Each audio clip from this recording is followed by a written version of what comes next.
বুড়িগঙ্গা নদীর ফতুল্লা লঞ্চ ঘাট এলাকায় উচ্ছেদ অভিযান পরিচালনা করছে বিআইডব্লিউটিএ ও জেলা প্রশাসন।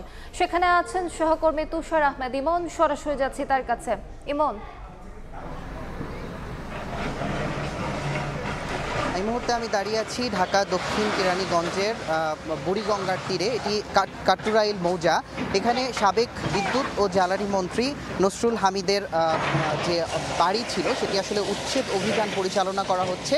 এর আগে বুড়িগঙ্গার তীর ঘেঁষে গড়ে ওঠা যে সমস্ত অবৈধ স্থাপনা ছিল সেই অবৈধ স্থাপনাগুলো আসলে ভাঙার নির্দেশ ছিল এবং এরই অংশ হিসেবে সাবেক বিদ্যুৎ ও জ্বালানি মন্ত্রী নসরুল হামিদের এই বাড়িটি উচ্ছেদ অভিযান পরিচালনা করছে। এবং আমরা জেনেছি যে এর আগে 2009 সালে হাইকোর্টের একটি রিট পিটিশনের আদেশে বুড়িগঙ্গার তীর ঘেঁষে যে সমস্ত অবৈধ স্থাপনা ছিল সেগুলো ভাঙার জন্য বলা হয়েছিল। তবে প্রশ্ন উঠতে পারে যে আসলে 2009 সালে রিট পিটিশনের প্রেক্ষিতে আজ কেন। সেক্ষেত্রে কর্মকর্তারা আমাদেরকে জানিয়েছেন যে সংশ্লিষ্ট কর্তৃপক্ষ জানিয়েছেন এর আগেও একবার এই বাড়িটি উচ্ছেদ অভিযান পরিচালনার চেষ্টা করা হয়েছিল, কিন্তু তখন সংশ্লিষ্ট কর্তৃপক্ষ আসলে উচ্ছেদ অভিযানটি পরিচালনা করতে পারেনি বিধায় আজকে আবারও উচ্ছেদ অভিযান পরিচালনা করা হচ্ছে। এবং এই উচ্ছেদ অভিযানে নেতৃত্ব দিচ্ছেন ঢাকা নদী বন্দরের যুগ্ম পরিচালক মোস্তাফিজুর রহমান এবং কেরানীগঞ্জ থানার এসিলেন্ট শেখ আবদুল্লাহ আল মামুন।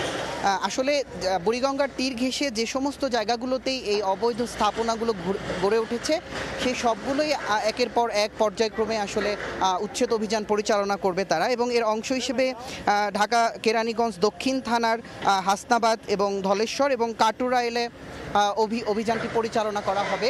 এবং তার অংশ হিসেবে আজকে এই সাবেক বিদ্যুৎ ও জ্বালানি মন্ত্রী নসরুল হামিদের এই বাড়িটি উচ্ছেদ অভিযান পরিচালনা করছে এবং এর আগে সামনের অংশটি উচ্ছেদ করা হয়েছিল এবং আজকে পর্যন্ত শুধু এই অংশটি অভিযান পরিচালনা করা হবে এবং আগামীকালকে আরও কিছু উচ্ছেদ অভিযান পরিচালনা করার কথা আছে বলে আমরা জেনেছি। এই ছিল এখান থেকে আমার কাছে সর্বশেষ। সরাসরি যুক্ত ছিলাম নারায়ণগঞ্জের ফতুল্লায়।